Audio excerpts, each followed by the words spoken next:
42บ้านนาบ่ว่าเมืองลาเมืองห่างปูนแผ่วเมืองหลวงความบางลันจ้างอยู่โอนวันออกน้อมนาถวายปานาการมีมากขมาเรือมอกบ่ว่าวันตกวันออกเก่งในละพระบาทหัดส่วนวัติสร้างนาหนนาใต้ตันได้สังเกต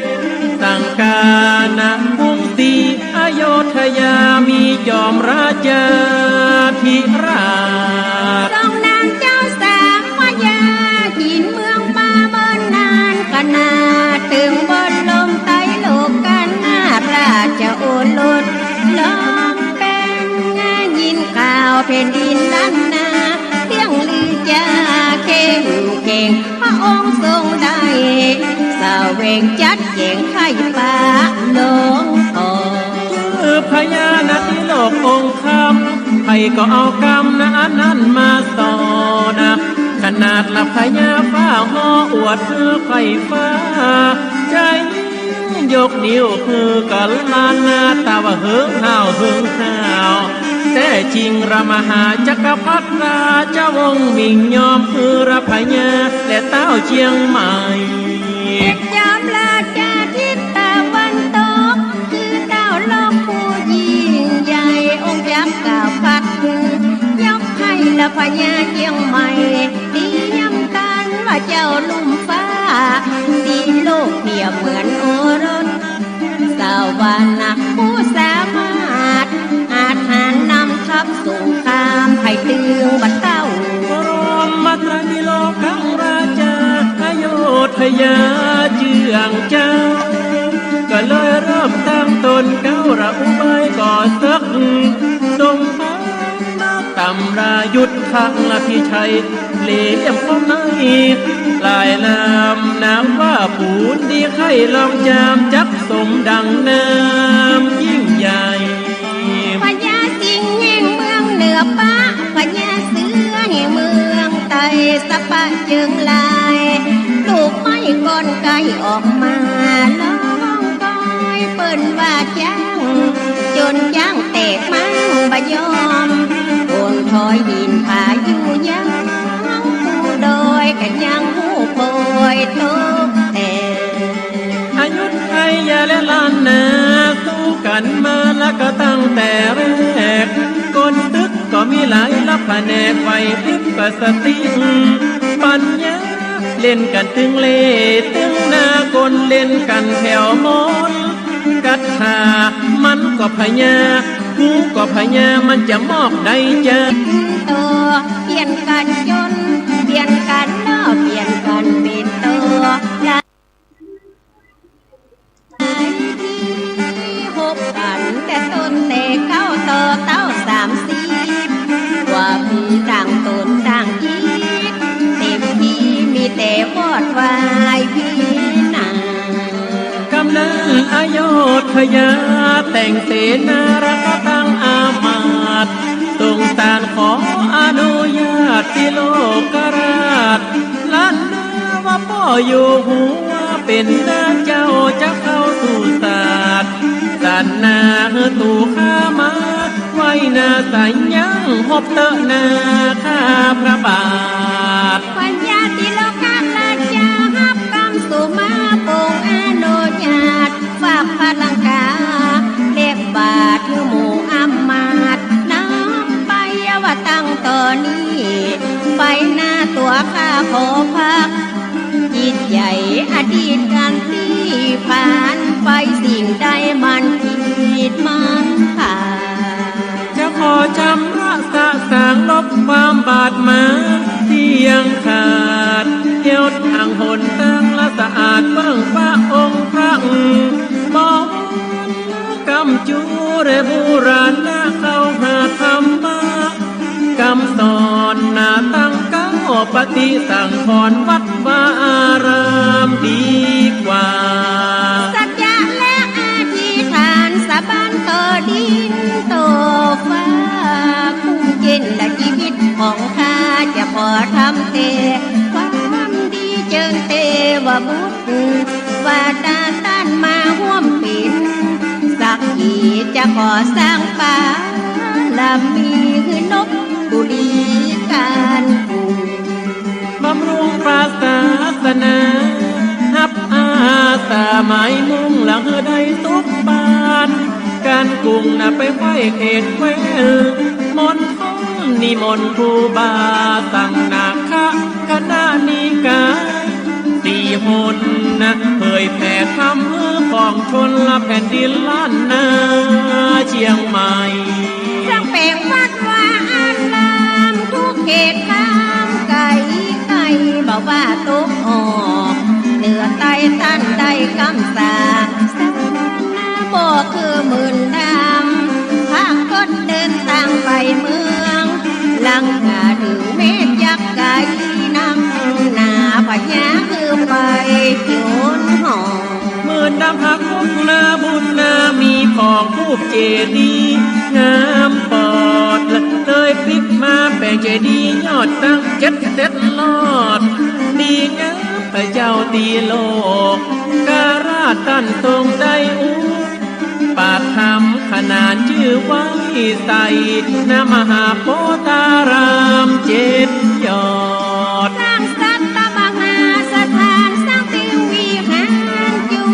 เจิดไว้ที่ในวัด7 ยอดยักษ์อยู่ไผ่ฟ้าตั้งพวงจำลองรัตนมานีต่อเตือมองค์เจดีย์องค์หลวงเป็นที่ไฟสาบวงสรวงฝูงหมู่ประชาคาลาโดยพระไทยที่ใส่ศรัทธาได้ทรงวังฟ้าอาราชผู้มาสังฆยอมปราดมหา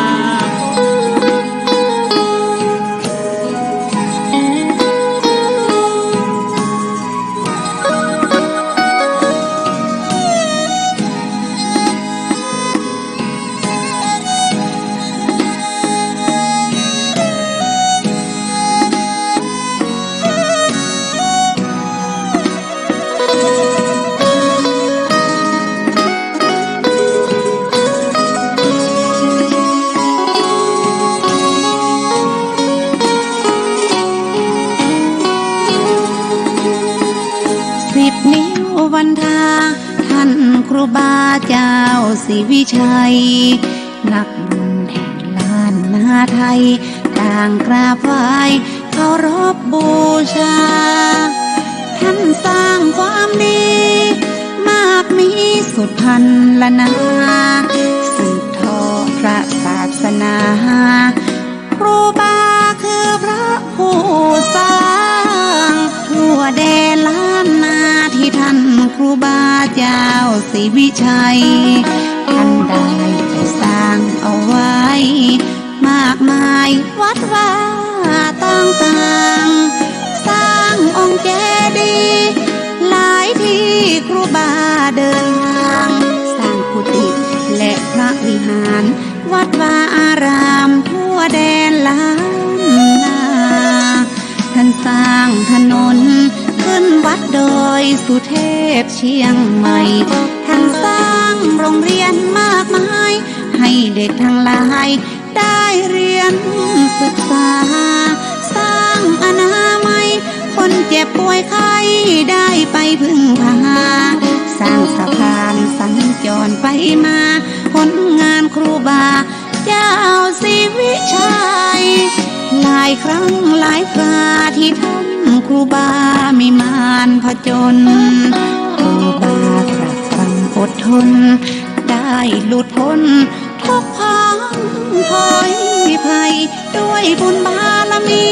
เมตตาธรรมคำจุนยิ่งใหญ่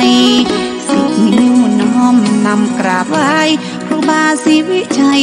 นักบุญล้านนา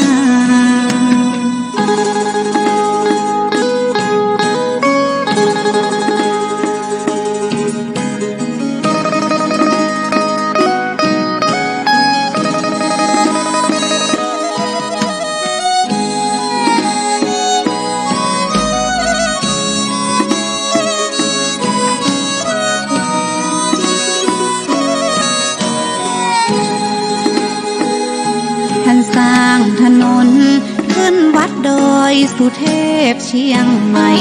ท่านสร้างโรงเรียนมากมายให้เด็กทั้งหลายได้เรียนศึกษาสร้างอนามัยคนเจ็บป่วยไข้ได้ไปพึ่งพาสร้างสะพานสัญจรไปมาผลงานครูบาเจ้าศรีวิชัยหลายครั้งหลายคราที่ท่านครูบาไม่มานผจญครูบาตรัสสั่งอดทนได้หลุดพ้นทุกพังพอยภัยด้วยบุญบารมีเมตตาทำคำจนยิ่งใหญ่สุดนิ้วน้อมนำกราบไหว้ครูบาศรีวิชัยนักบุญล้านนา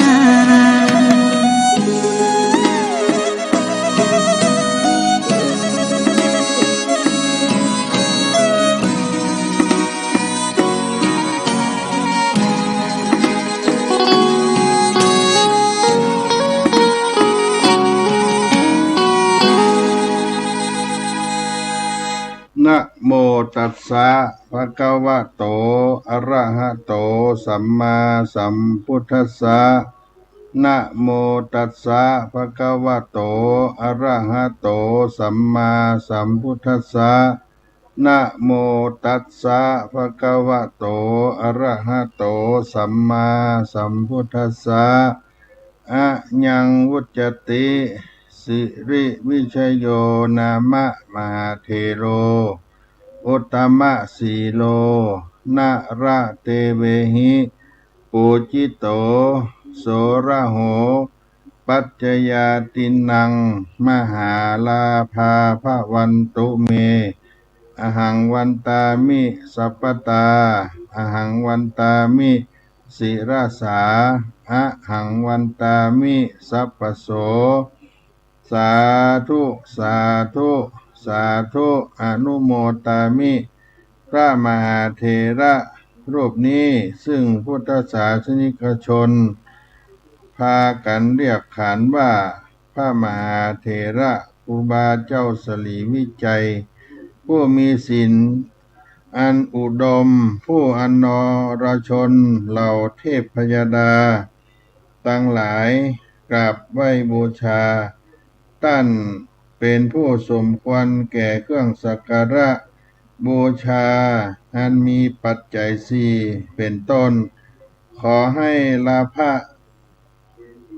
เป็นอันมากจงบังเกิดมีแก่ข้าพเจ้าข้าพเจ้าขออภิวาทซึ่งพระเถระเจ้ารูปนั้นตลอดเวลาขอกราบไหว้ด้วยเสียงเกล้าขอกราบไหว้ด้วยอาการทั้งปวงขอให้สำเร็จประโยชน์ขอให้สำเร็จประโยชน์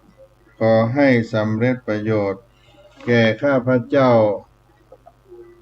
ข้าพเจ้าขออนุโมทนา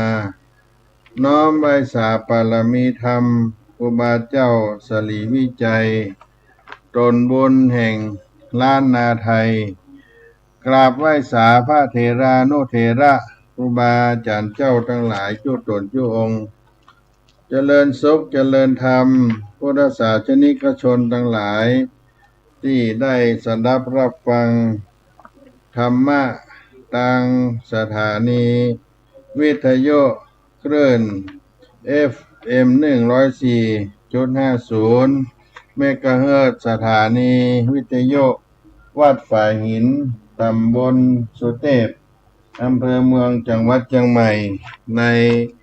วันนี้เป็นวันสำคัญของชาวล้านนาของเราที่ได้น้อมรำลึกถึงท่านครูบาเจ้าสลีวิจัยครูบาเจ้าตนบุญของแผ่นดินล้านนาไทยวันนี้เป็นวันครบรอบวันคล้ายวันเกิดชาตการ148 ปีครูบาเจ้าสลีวิจัยอาตมาภาพท่านพระครูปัญญาสังฆการท่านพระครูพรหมินทร์ผู้ช่วยเจ้าอาวาสวัดสลีโสดาพระอารามหลวงได้มาดำเนินรายการเ เป็นภาคบ่ายในสถานีวิทยุวันนี้ซึ่งได้รับถวายเวลาจากท่านอาจารย์พระครูสมุวิสุวัตวรกิจโจผู้อำนวยการสถานีวิทยุ 104.50 เมกะเฮิรตซ์เพื่อได้มาปะพบกับพี่น้องท่านสาธุชนทั้งหลายในช่วงเช้าในวันนี้ก็ขอกราบขอบพระคุณอาจารย์พระครูสมุวิสุวัตวรกิจโจผู้อำนวยการสถานีวิทยุคลื่นธรรมะ 104.50 เมกะเฮิรตซ์วัดฝายหินหลังมหาวิทยาลัยเชียงใหม่ที่ได้มาถ่ายทอดไลฟ์สดออนไลน์ทีวีวัดฝายหินไปทั่วโลกพร้อมกันนั้นก็กราบขอบพระคุณอาจารย์พระครูอภิวัฒนวิกรมรองเจ้าคณะอำเภอดอยหล่อเจ้าวาดวัดปากตังเจริญผู้อำนวยการสถานีวิทยุ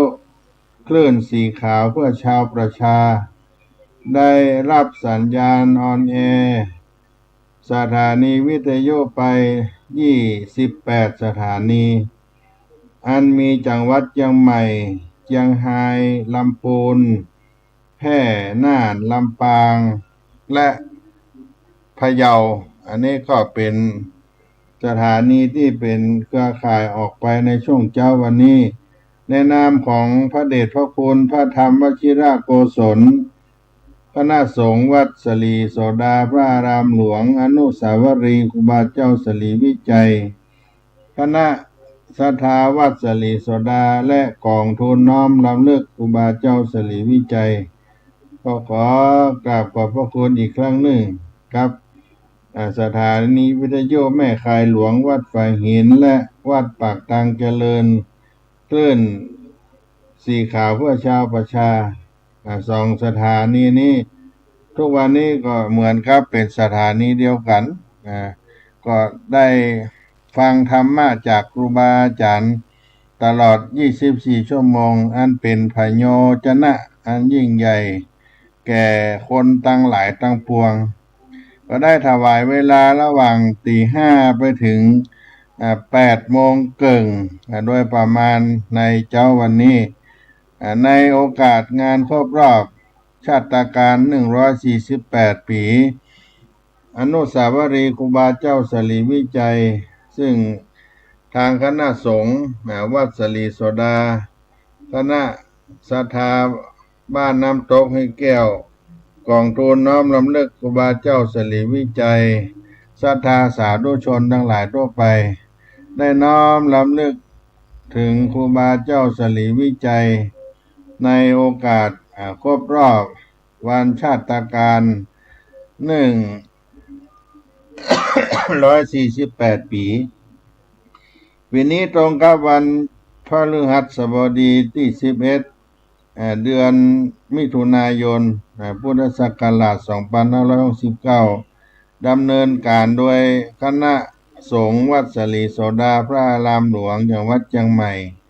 อนุสาวรีย์ครูบาเจ้าสลีวิจัยกองทุนน้อมรำลึกครูบาเจ้าสลีวิจัยหมู่บ้านน้ำตกห้วยแก้วตำบลสุเทพ อำเภอเมืองจังหวัดเชียงใหม่และก็พุทธศาสนิกชนตั้งหลาย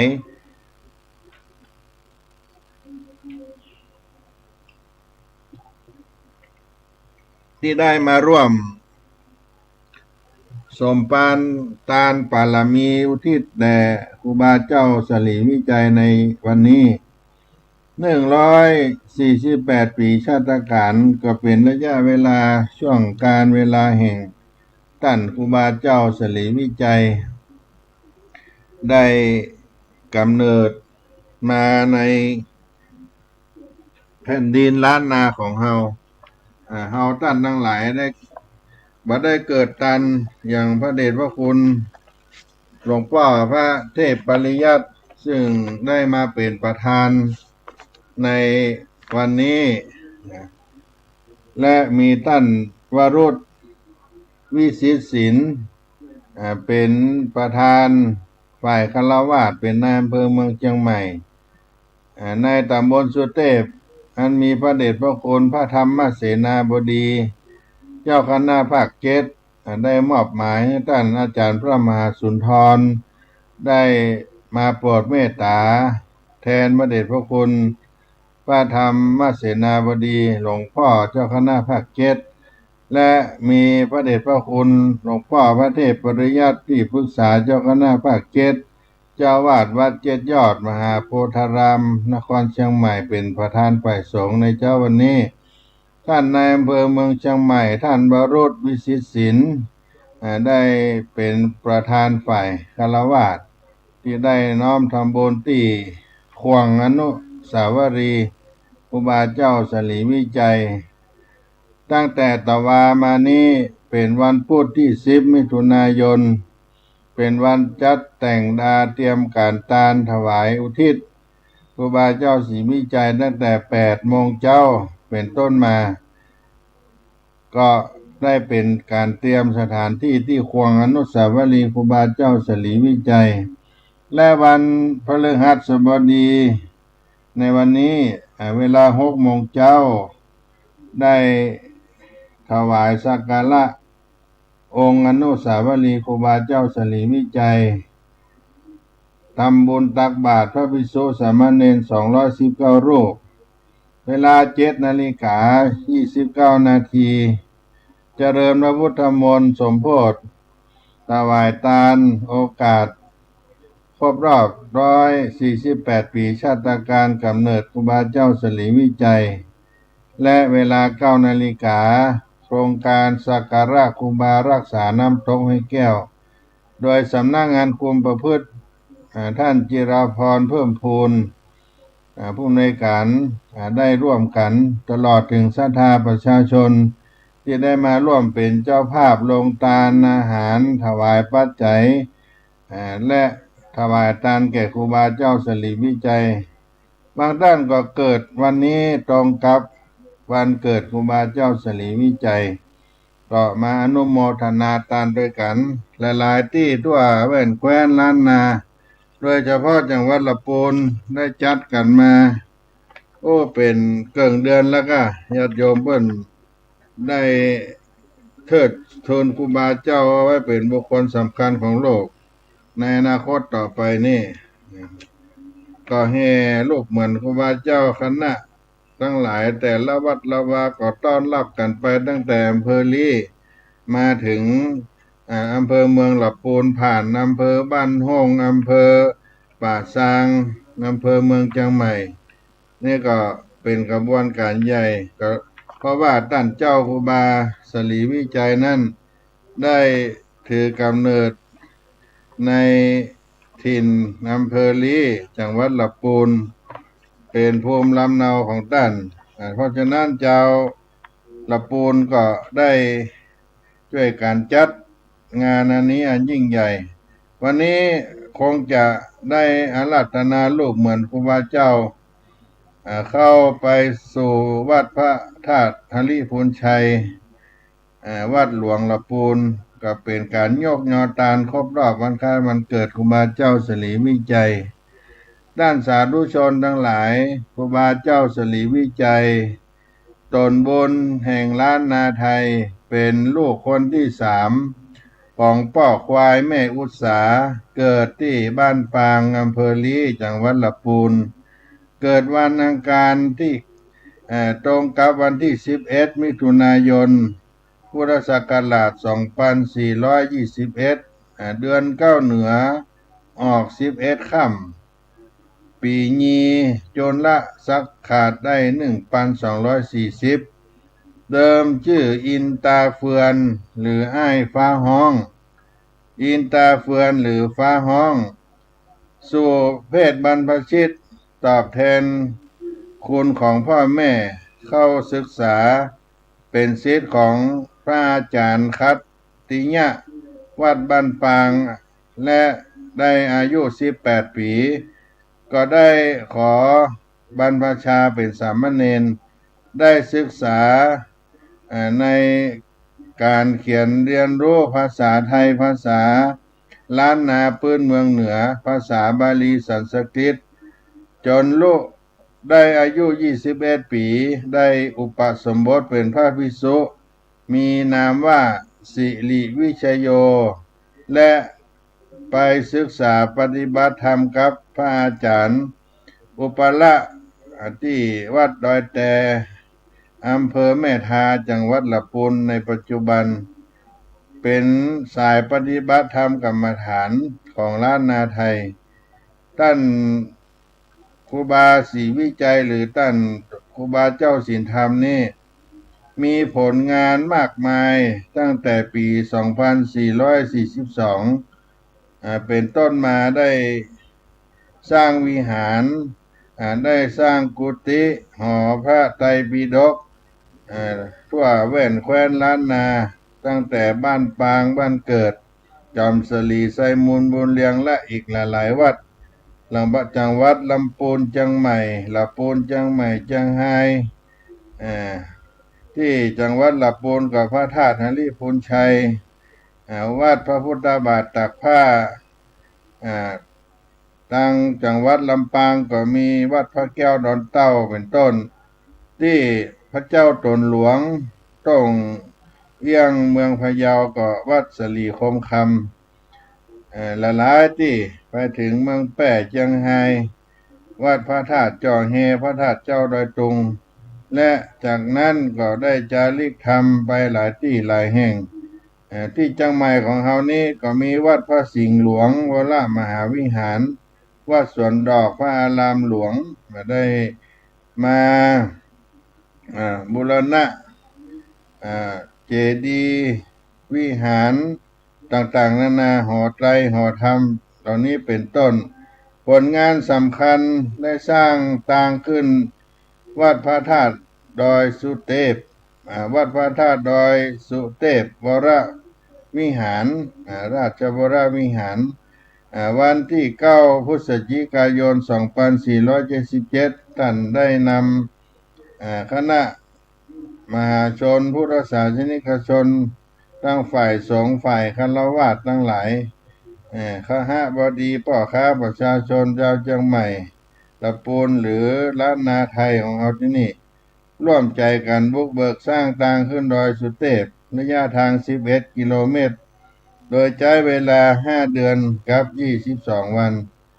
พิธีเปิดถนนถวายทานวัด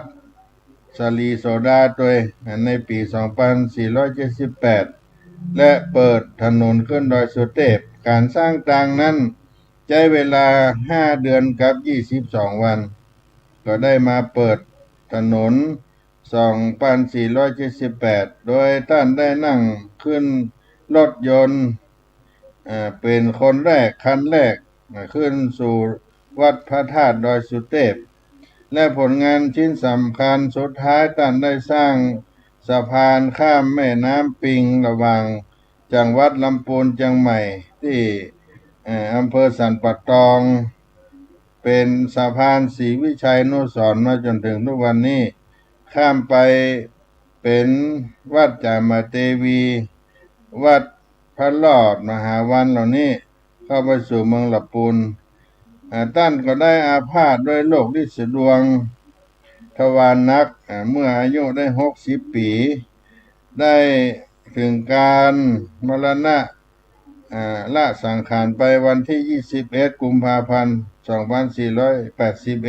2481ในเวลาค่อนแจ้งก็คือเลยเที่ยงคืนไปท่านก็ได้ละสังขารไปการประกอบพิธีในการจัดถวายทานอุทิศถวายท่านอยู่ที่วัดบ้านปางแล้วก็ย้ายมาที่วัดจามเทวีเมืองลำพูนแล้วก็ได้มาขอพระราชทานเพลิงที่วัดจามเทวีเมืองลำพูนแล้วก็ได้แบ่งอาทิต่างๆไปที่วัดสำคัญในภาคเหนือมีวัด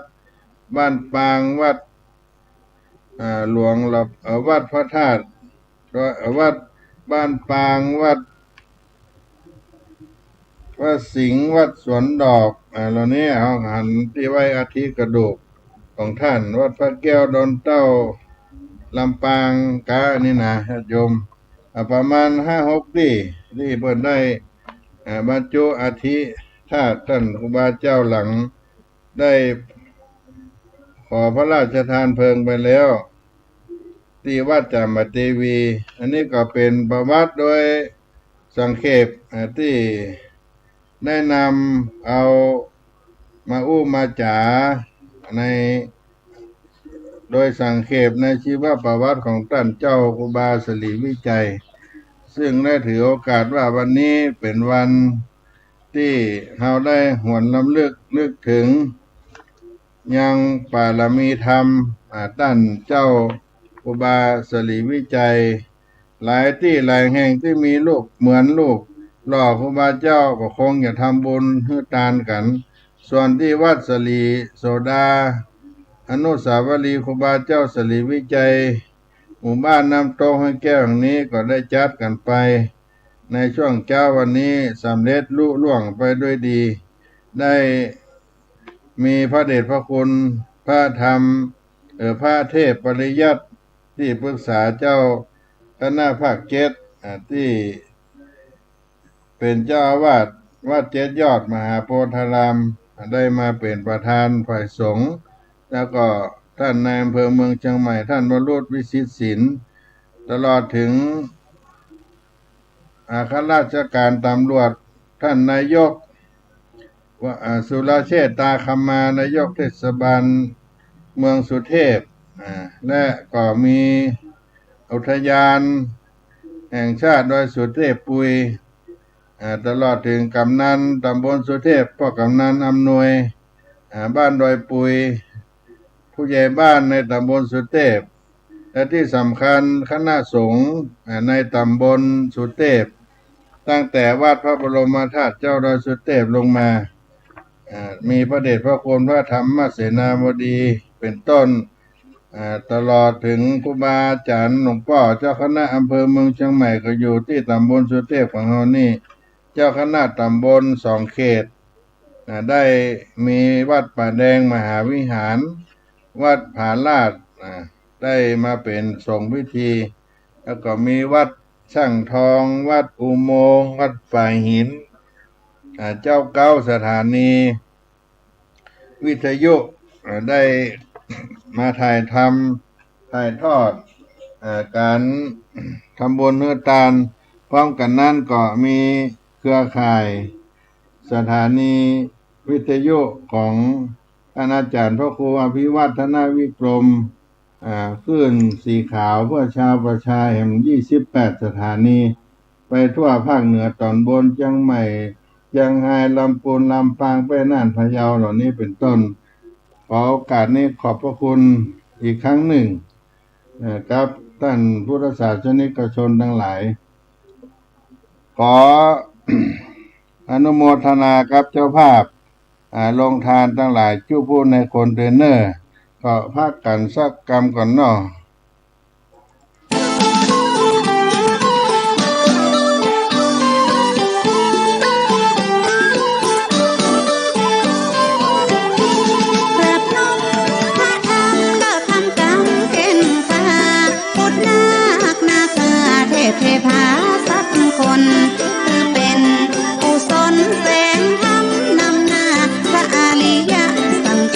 ลูกศิษย์ม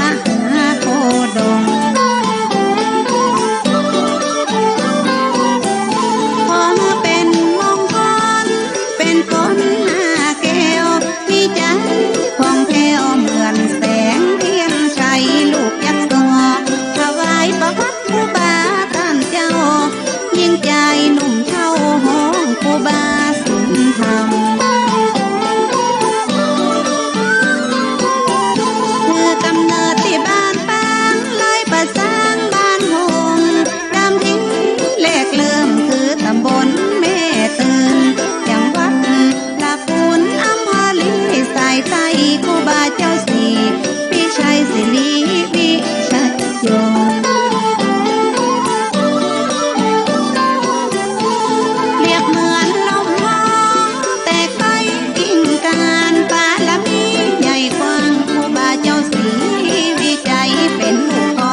ดยางมาต่อ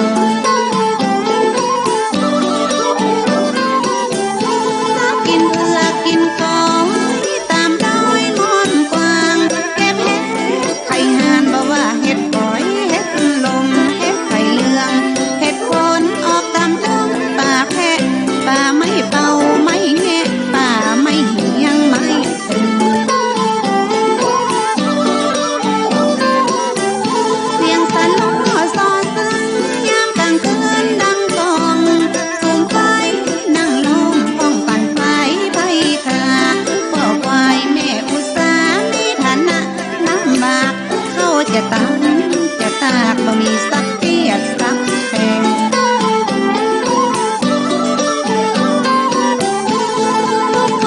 วิทแลนกุ๊กแกงวิทหมอสองคนแม่พ่อเป็นผัวดีเมียดีหนึ่งยามลาตรีรับนอนดีพักผ่อนเลิกมาจอมทอมได้นิมิตฝันไป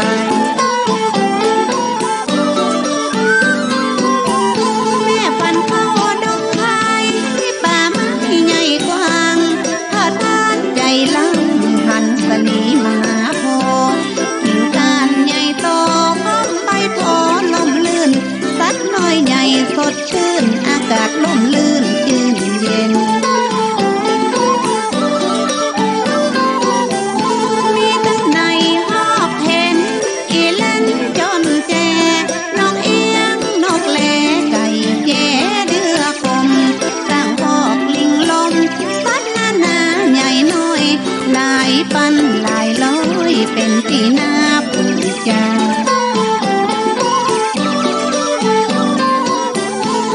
สัตว์คู่ภาษาบ่มาสมกันแกงบ่มีใจโกรธแค้นมีแต่เมตตาปราณีบนต้นไม้สลีเหมือนแสงทองแสงแก้วแม่ฝันได้ไปเอวเพลิดเพลินอารมณ์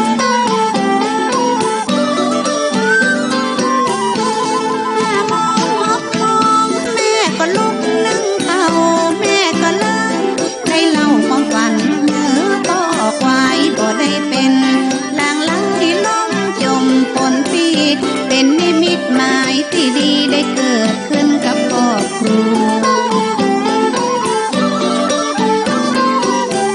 เมียกระตั้งเชื่อหัวบอกคุณหัวมองเศร้าอุตสาแม่เจ้าก็เริ่มตั้งต้องตั้งคันเหมือนสวรรค์บันดาลตนบุญจะลงมาเกิดอยากยันฟ้าเลิศจุติมาเกิดในคันแม่อุตสาปามาหลายเดือนวันเก่าครบกำหนดแล้วเล่าใกล้จะคลอดแล้วกาเกียมหม้อต้มหม้อกาหม้อตั้งแย่แม่จ้างตะวันเริ่มค่อยต่ำแม่เจ็บท้องทวนครางต้องกับวันอังคารปีขานเดือนเก่าวันที่11แต่เล่าเดือนมิถุนายน2421คือพศที่เกิดเวลาแม่ได้กำเนิดสักหมอก6 โมง 7 โมง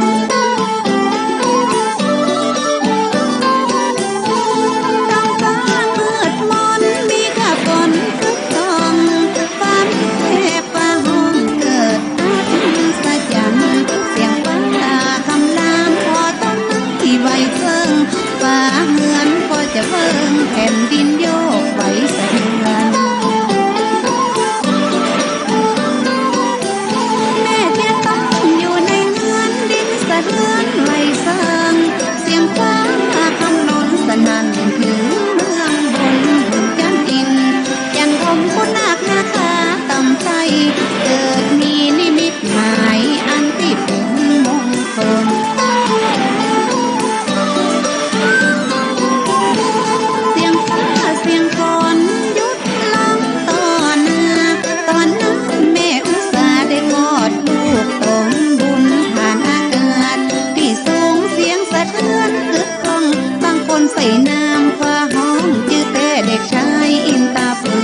กี่หลังคาพ่อควายแม่อุตสาเป็นคนทุกข์คนยากมีกะหมอนกับศาสตร์บ่ได้นอนสาดีลูกแม่เป็นคนดีใจอาลีออกอ่อนคืออายป้าห้องชอบเลี้ยงควายเลี้ยงงัวเนื้อแรงเสาะลัวสุมไฟในคอกเพราะป้าบ้านนอกมีกะเลือบนินอยู่อายป้าห้องใจบุญคิดแต่บุญคุณแม่เจ้ารับเด้อลูกเจ้าบ่คบไผคนใดบ่เทียนหัวเทียนควายเพราะกลัวกรรมกลัวบาปบ่เคยเอาไม้ฟาดบ่ว่าเป็ดไก่หมาแมวชอบกินมันแก้วบ่ฟักแก้วก้อยอ้อยบ่แควนบ่น้อยพักแคบพักเกลือตำบ่กุ้งกะเขือชอบกินข้าน้ำพริกสิ่งที่มีชีวิตบ่เคยไปฆ่าไปฟังคนมีเลือดมียางบอกให้กำใส่ปากกินแกงกินลาบตึงบ่ชอบของข้าวบ่ชอบกูเกี่ยวเจ้าไปสุมหัวกับเพื่อนเด็กชายอินตาเปื้อนบ่เคยทำตัวเกเร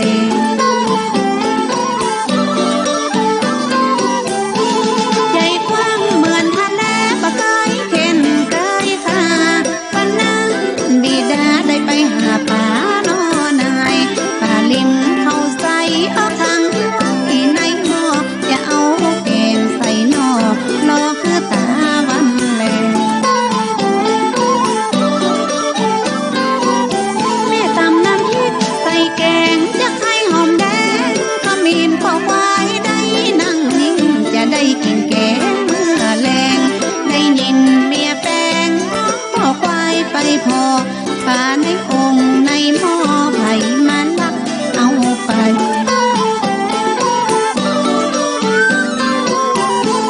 น้องลูกตั้งหลายมาถามไทยทองและอายป้าห้องว่าลูกหันก็จะบอกบิดามารดาสารภาพลูกกลัวพ่อแม่จะเป็นบาปเลยจับป่าไปปล่อยวางป่าในองค์เสียงดังเพราะมันกลัวถูกฆ่าพ่อควายแม่อุตสาบ่จังจะทำอย่างใดน้ำตาบ่ไหลได้ยินคำอู้ลูกใจลูกบ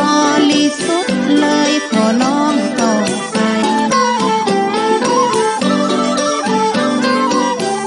ได้ขอร้องต่อควายก็จะได้เป็นค่า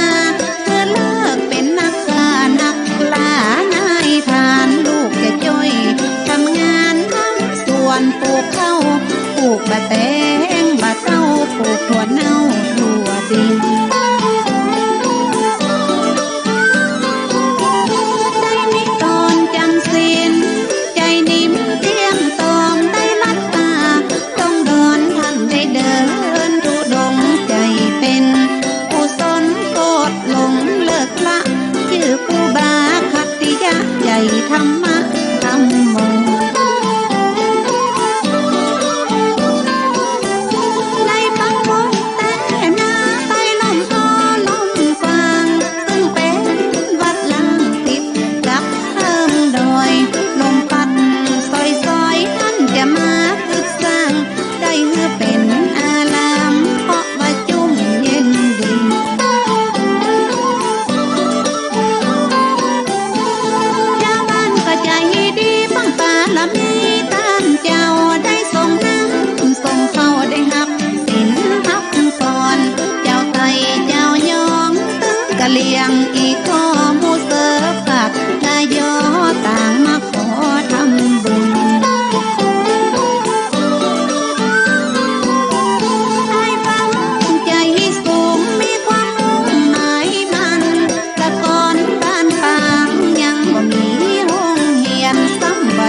ไปลานท่องสู่เพียนทาง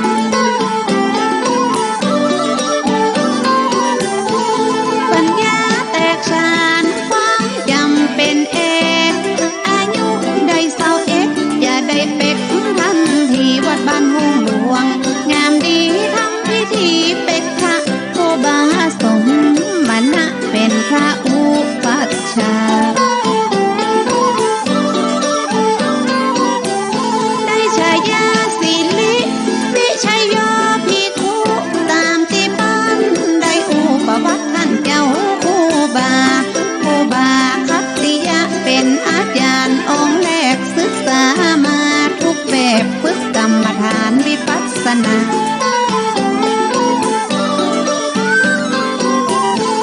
ครูบาคัตติยะสอนจนหมดยนต์เสียงได้อ่านได้เขียนทำเหียนวิชาได้เข้า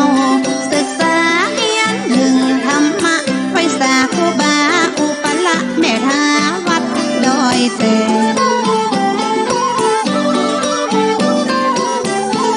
ได้พอได้แลศึกษาธรรมพระเจ้าวิชาอาคมของเขาท่านได้ถ่ายทอดวิชาอุบาอุ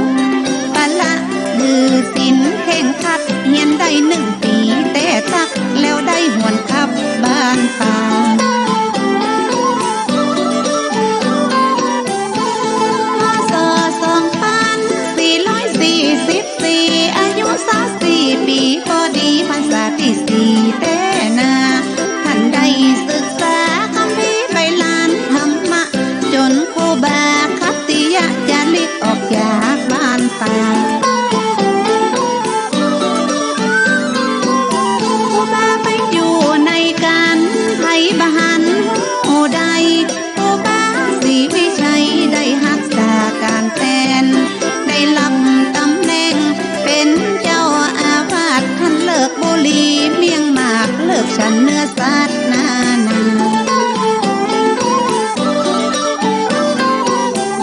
เกียรติคุณของครูบาทั่วถิ่นล้านนา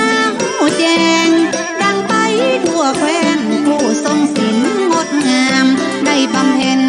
ศีลธรรมเสมอปลายเสมอต้นแสวงหาที่เหมาะสมวิเวกสงบห่มเย็น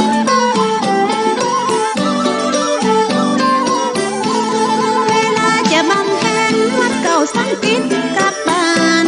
ครูบาเจ้านั้นจะได้คือสร้างอารามพร้อมหน่วยพระปัญหาสถานที่สร้างวัดได้อธิษฐานเม่นพัดกับแก้วรัตนาไตร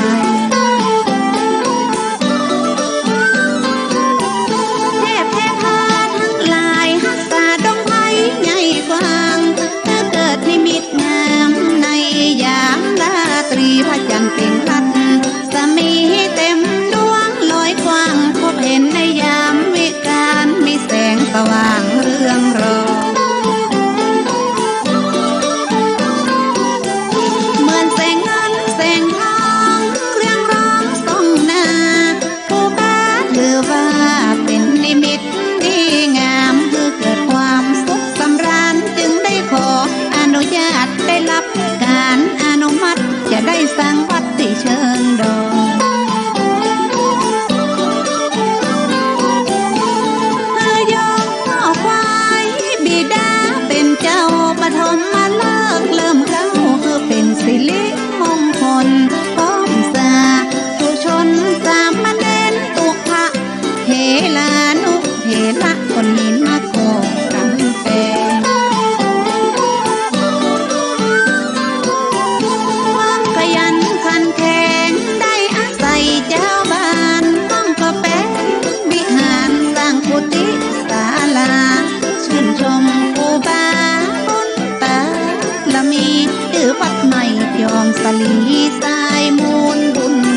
ที่ได้ห่อหุ้มครูบา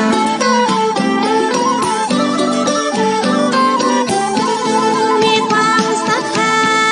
ครูบาเชื่อมันวันอาทิตย์บาฉันบาฟักบาแฟงวันจันทร์บาฉันบาแตงบาเต้าเพราะครูบาตั้งเจ้าได้ถือตึง7 วัน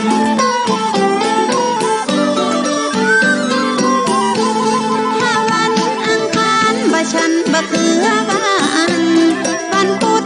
บะฉันใบแมงลักแป้กาวันพักครูบาบอกว่าบะฉันก้อย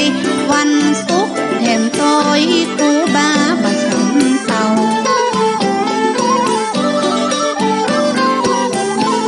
ถ้าเป็นวันเสาร์บะฉันตอนอย่างอีครูบากล่าวจี้ท่านมีเหตุผลเปิ้นกับพระภิกษุสงฆ์ตนได้งดได้ยาวผ่านเป็นไรติดถือกัตถาอาคม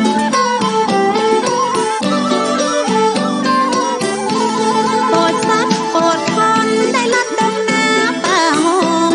ได้เดินทุดงออกจากวัดบ้านฟางพดปล่อยดวงวิญญาณที่สร้างในป่า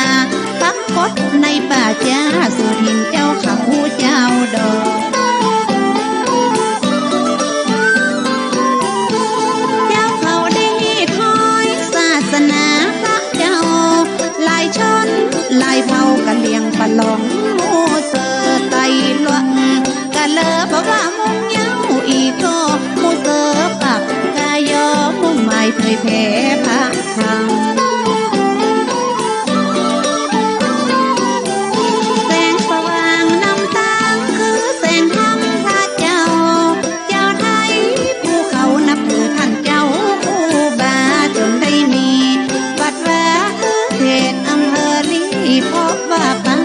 และมีครูบาเจ้าศรีวิชัยทั้งย่องเลื่อมใสทั้งกายทั้งใจหายเศร้าเลยได้ถึงพระเจ้าป่ากระสังวัดราก่อนจะเข้าพรรษาได้พาลูกหลานมาบวชได้โกนคิ้วโกนหนวดบวชอยู่วัดบ้านป่า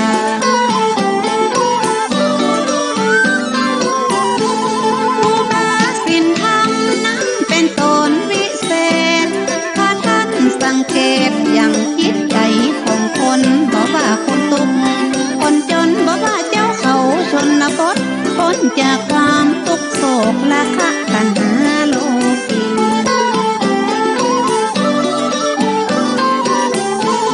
บุญบารมีดังรั่วธานีเขตห้องเล่าลือดังกองว่ามีพระองค์อินมหาผู้ทรงสินได้มอบแผ่วดาบ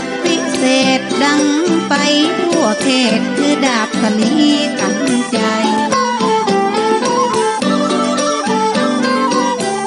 ได้พัดเป่าพิษภัยอันตรายใหญ่น้อยความทุกข์เศร้าซอยพ้นจากบาปกรรมเวรได้หนีหุ้นเบิ่งเย็นบ่แบ่งจำวันนะได้นับถือธรรมะก็ถือว่าเป็นคนดี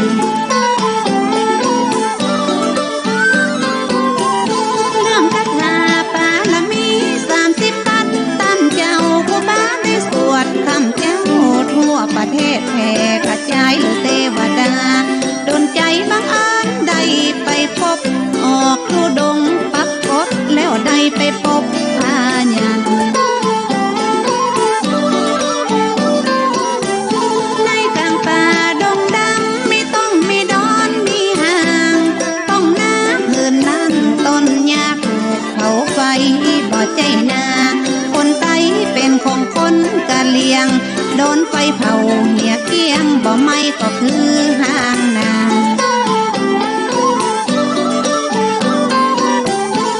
แปลกใจนักหนาครูบาเลยเดินไปส่องหันพายันวังยองก็เลาะที่บนกลางห้างนา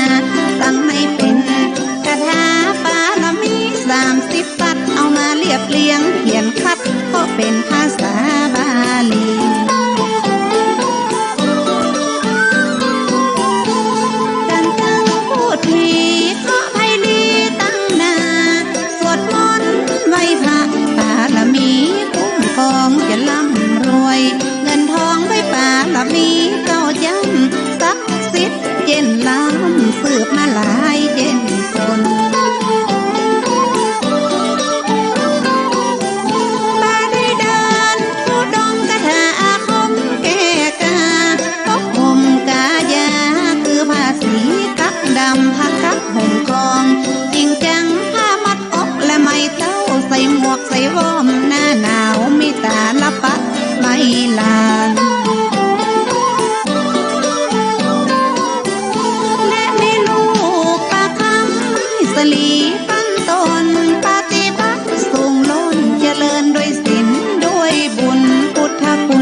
แหลมบ่มีไผเล้าบ้านนาวจะคมบ่มีไผกลืน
โดนไฟเผาเหี่ยเกี้ยงบ่ไม่ก็คือห้างนา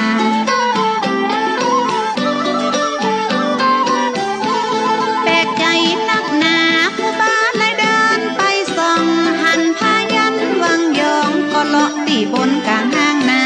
ตั้งให้เป็นคาถาปาลมี30 สัตว์เอามาเรียบเรียงเขียนคัดก็เป็นภาษาบาลี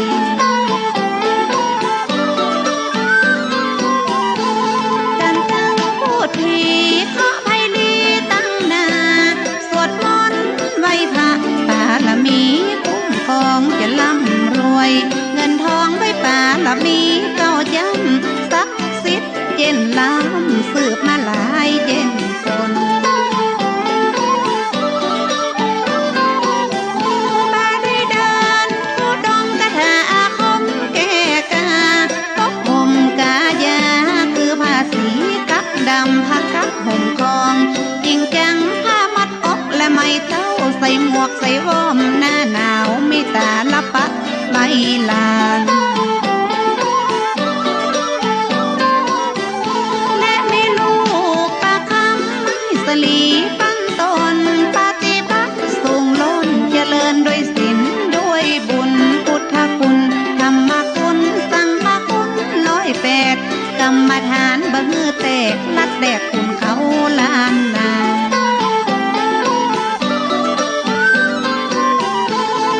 3 วันตัดเล็บ7 วันสักผ้าได้โกเกษาถ้าครบ15 วันบ่เบื่อศีลธรรมมาแต่ดูเป็นครั้งเดินจงกรมแล้วนั่งอบรมแล้วภาวนา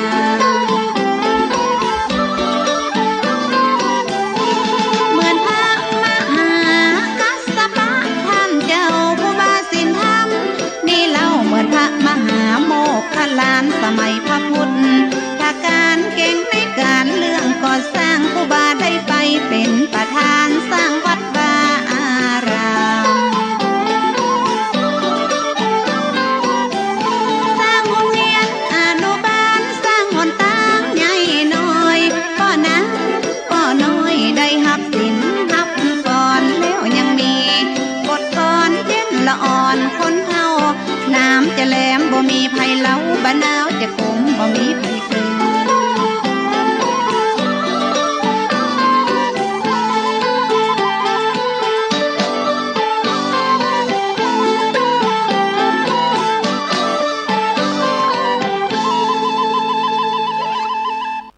ก็ได้ฟัง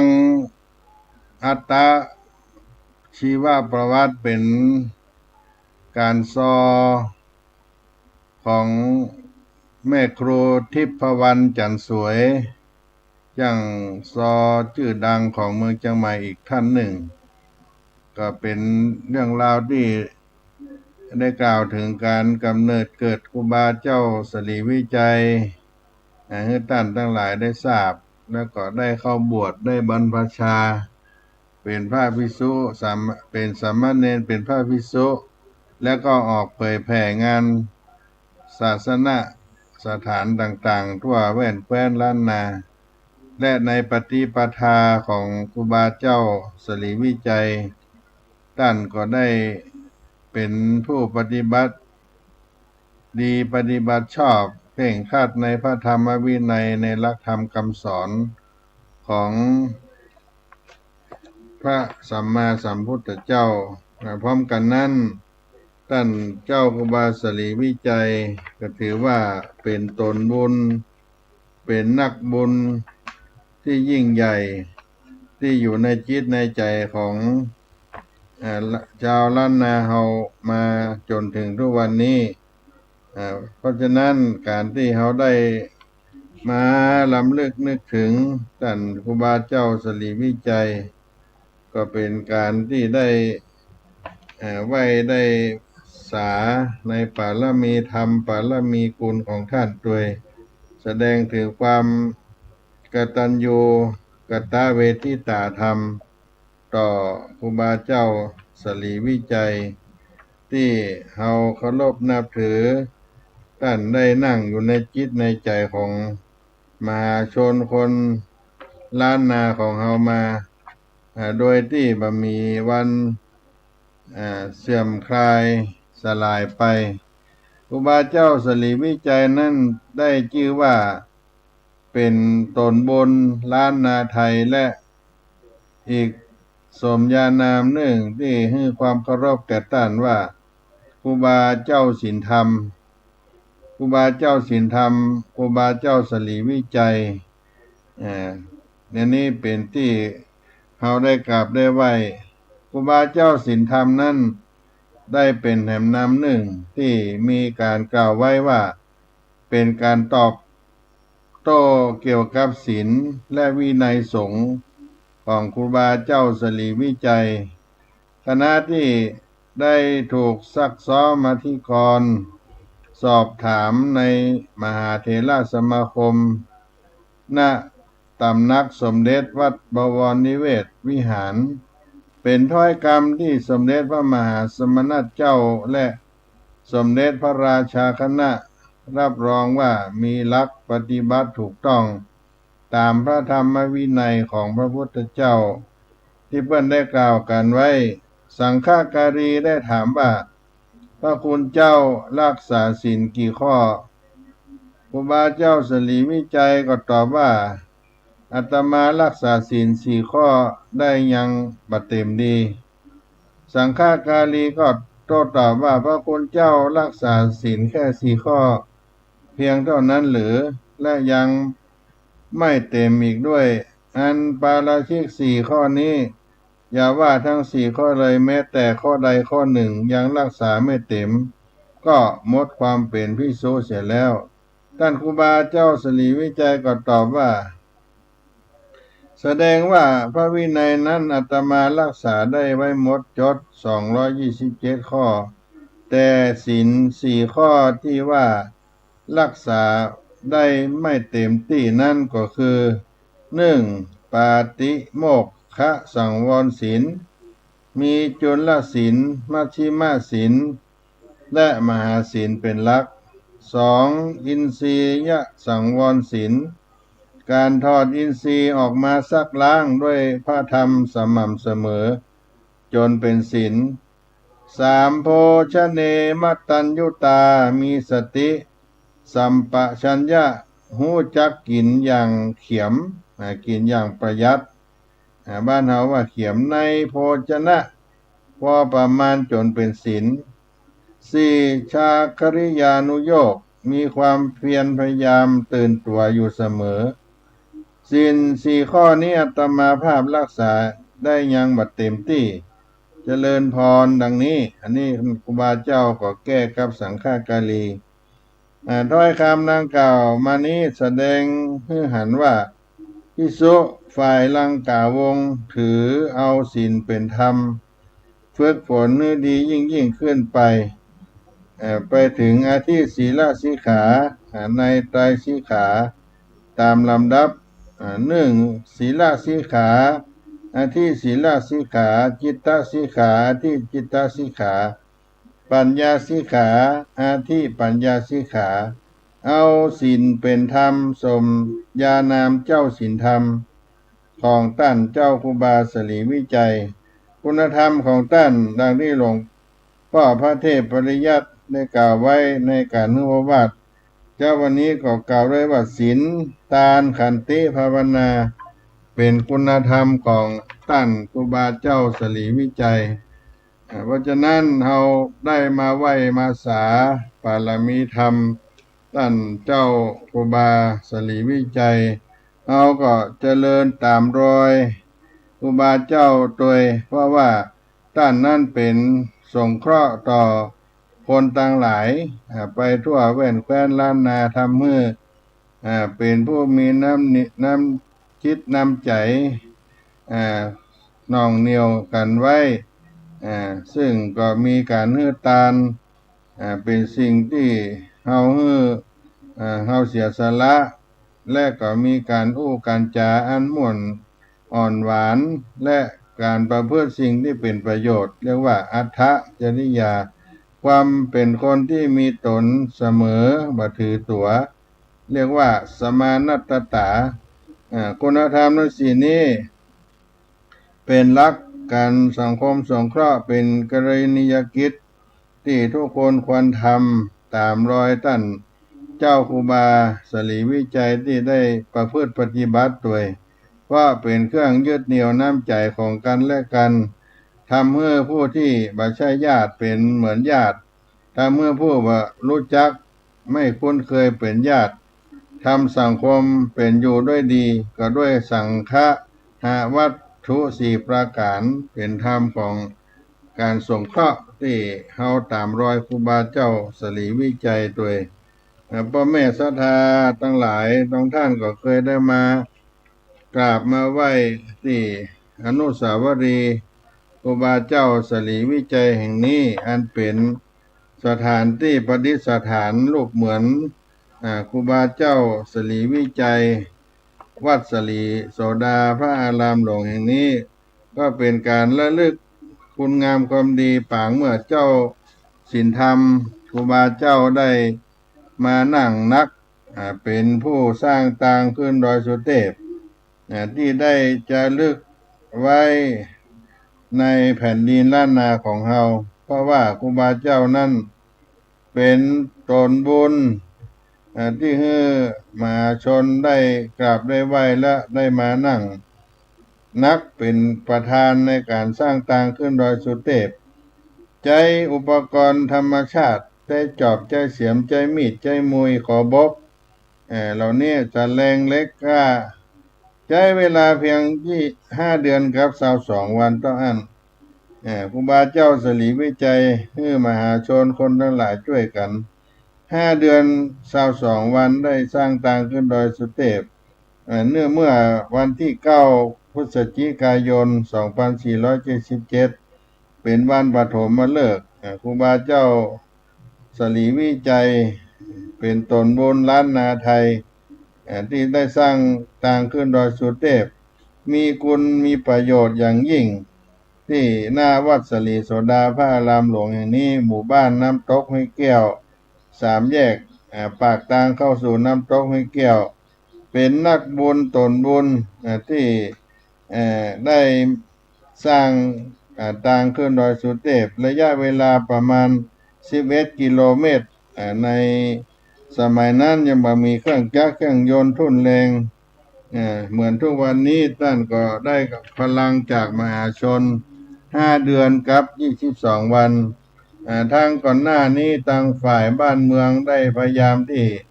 จะสร้างถนนขึ้นดอยสุเทพมาหลายครั้งหลายหนแต่ก็บ่สมหวังเพราะว่าบ่สามารถจะสร้างได้มีปัญหาทั้งหลายเรื่องโดยเฉพาะเรื่องงบประมาณและเป็นถิ่นกันดารเข้าป่าเข้าเขาจะต้องมีการตัดถนนหนทางเข้าไปท่านเจ้าครูบาศรีวิจัยได้มาเป็นนั่งนักได้เลิกวันที่9 พฤศจิกายนในปี2477ในพิธีการสร้างตางขึ้นดอยสุเทพที่ได้กู้กับนครเชียงใหม่ก็เริ่มขึ้น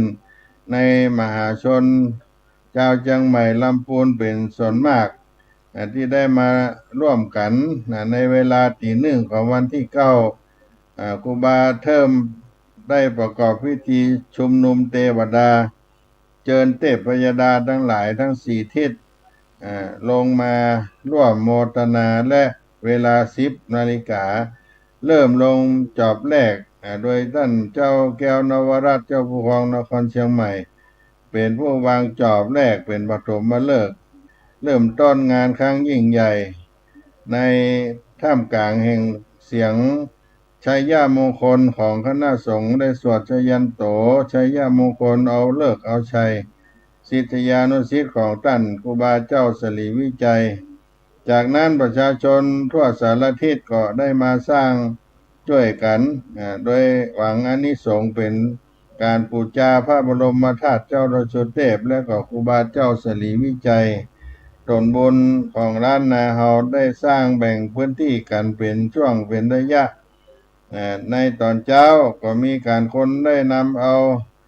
โภชนะอาหารแห้งอาหารสดอาหารข้าวหวาน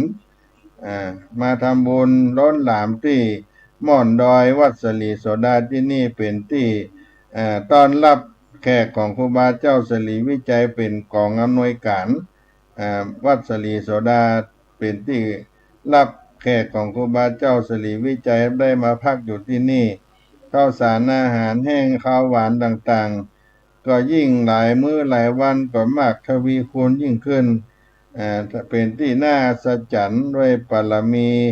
ที่ครูบาเจ้าสลีวิจัยคนก็หลั่งไหลกันมาทำบุญใน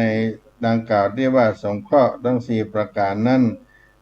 และเวลา5 เดือนครับ22 วันเป็นระยะเวลาที่รวดเร็วมากต้องโดยบ่ได้ใช้งบประมาณในทางบ้านเมืองแผ่นดินแม้แต่บาทเดียวเป็นบารมีของครูบาเจ้าแล้วการสร้างตางนั้นก็มีการได้เปิดถนนวันที่30 เมษายน 2478วันประวัติศาสตร์ที่นครเชียงใหม่ ล้านนาของเฮาได้ใช้ถนนขึ้นดอยสุเทพสร้างทางขึ้นดอยสุเทพเป็นครั้งแรกที่ครูบาเจ้าศรีวิจัยได้สร้างได้สำเร็จได้บุคคลสำคัญต่างๆมีเจ้าแก้วนวรัตน์เจ้าแก่โง่ได้มีหลวงศรีประกาศที่เป็นคนในประวัติศาสตร์ขุนกันชนะนนท์เหล่านี้ท่านได้มาร่วมสร้างบารมีตั้งแต่เจ้าแก้วนวรัตน์เจ้าปกครองนครเชียงใหม่ได้เริ่มต้นมาแต่เดิมแต่รถยนต์ขึ้นไปถึงบนพระธาตุเจ้าดอยสุเทพก็เป็นการเปิดเลิกเปิดชัยเข้าสู่พระธาตุเจ้าดอยสุเทพดังนั้นก็เป็นที่กราบไหว้บูชาของคนต่างหลายที่ได้นับถือครูบาเจ้าศรีวิจัยเป็นพลังมหาชนนับหมื่นนับแสนได้ร่วมการสร้างทางขึ้นดอยสุเทพเพราะฉะนั้นอนุสาวรีย์ครูบาเจ้าศรีวิจัยวัดศรีโสดาพระอารามหลวงบ้านน้ำตกห้วยแก้วก็เป็นจุดประวัติศาสตร์ในการสร้างทางขึ้นดอยสุเทพอันยิ่งใหญ่ไพศาลได้ผ่านมา91 ปีศรัทธาญาติโยมว่าเป็นจุดสำคัญและเป็นผลงานชิ้นเอกเลยญาติโยมผลงานชิ้นเอกที่สร้างไว้แก่มหาชนทั้งหลายที่ครูบาเจ้าได้เป็นตนบุญให้คนได้กราบได้ไหว้ทางขึ้นดอยสุเทพเป็นผลงานชิ้นเอกอันสำคัญ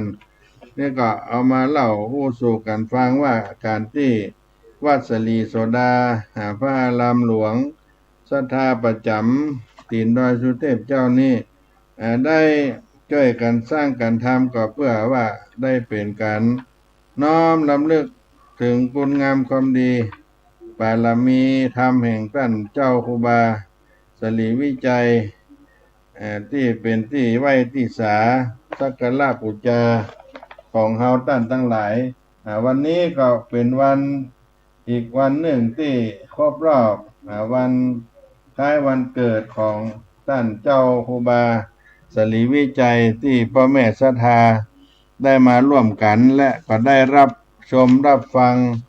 การถ่ายทอดไลฟ์สดออนไลน์ของสถานีวิทยุคลื่น FM 104.50 เมกะเฮิรตซ์และคลื่น FM ของสถานีวิทยุของคลื่นสีขาววัดดอยหล่อวัดปากทางเจริญที่อาจารย์พระครูอภิวัฒนาวิกรมรองเจ้าคณะอำเภอดอยหล่อเจ้าวาดวัดปากทางเจริญผู้อำนวยการ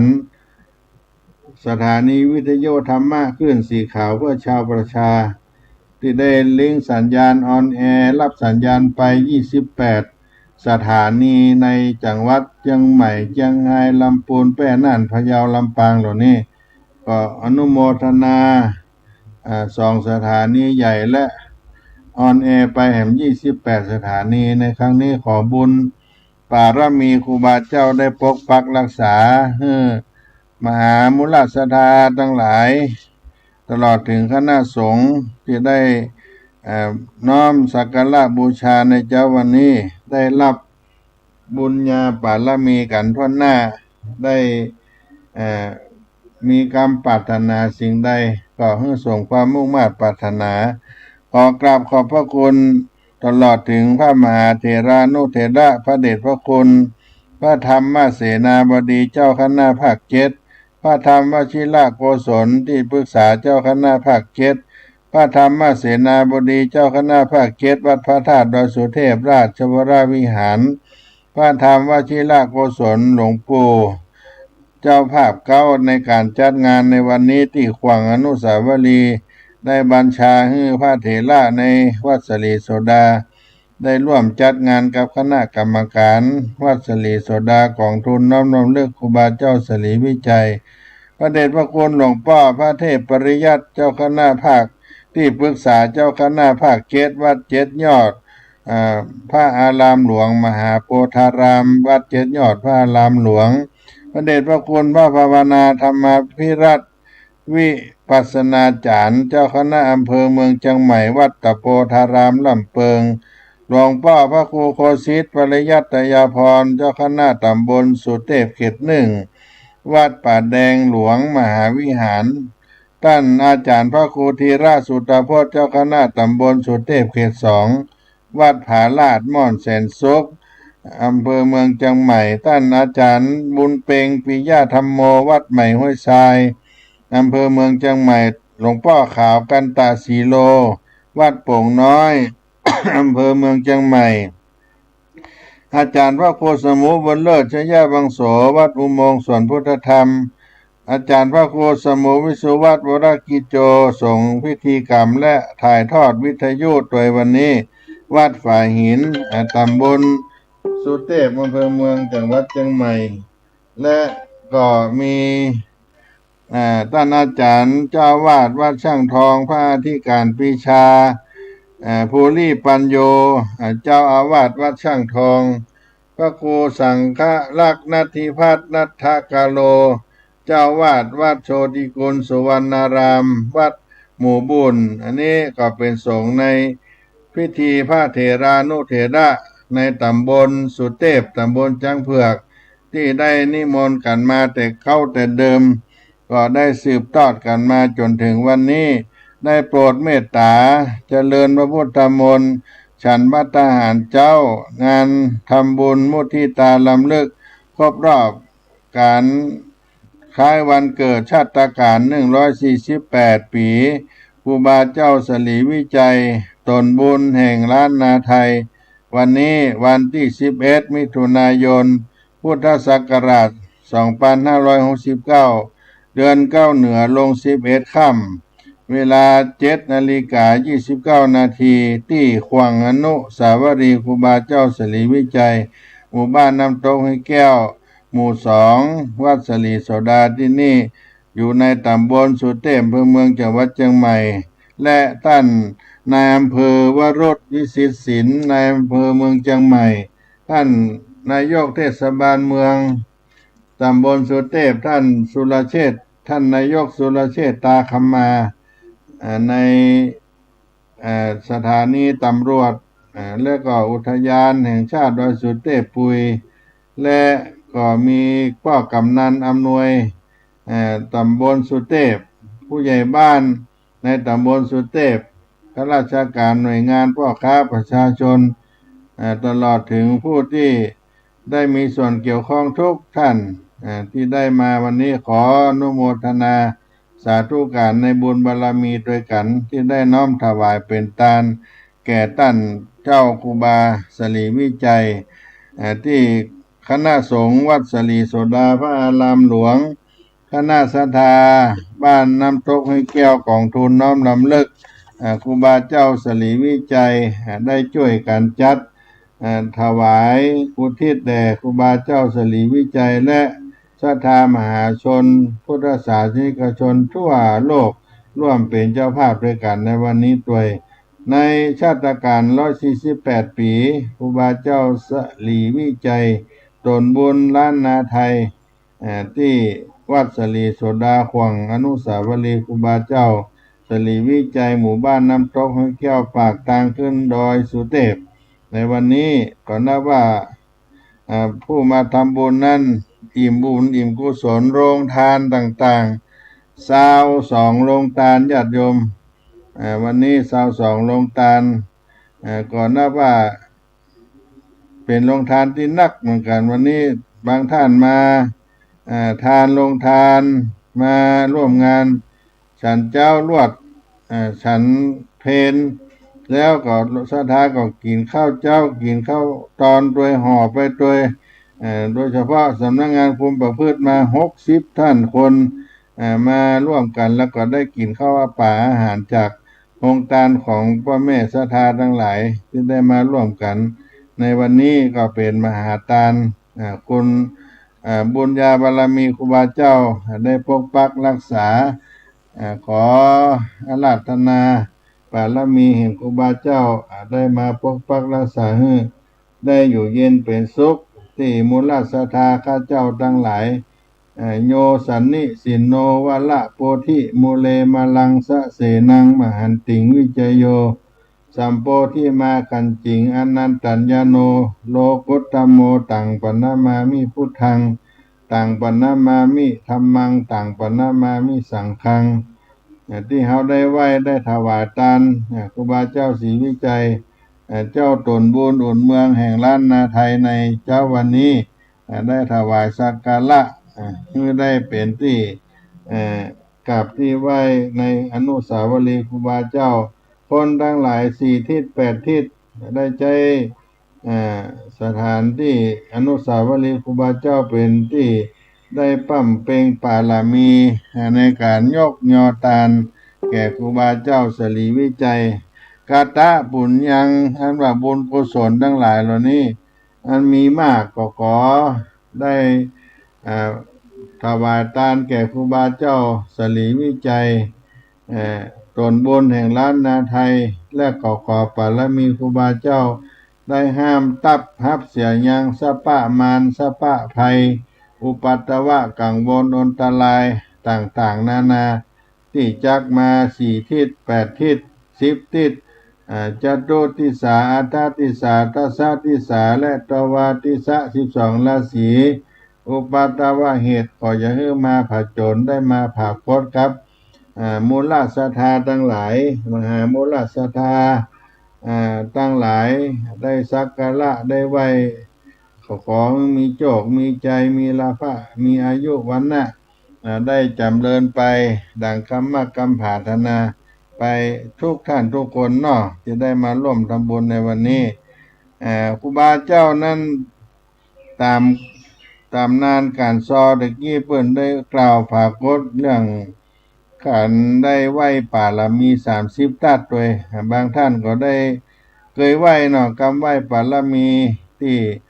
ในตำนานซอตะกี้เพิ่นก็กล่าวด้วยว่าที่ครูบาเจ้าสมัยหนึ่งได้ไปออกธุดงค์ในป่าในดอยในโต่งในนาผ่านไปก็มีตูบมีห้างกระท่อม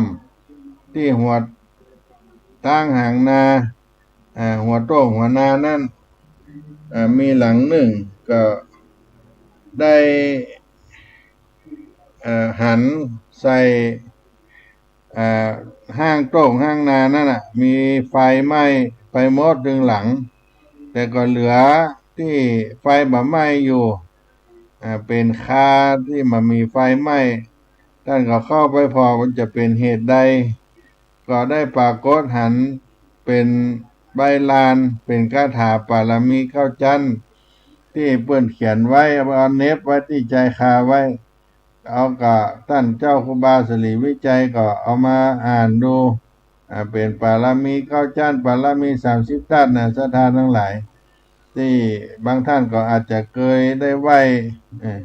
มีคำไหว้ปารมีเข้าจันของครูบาเจ้าศรีวิจัยว่า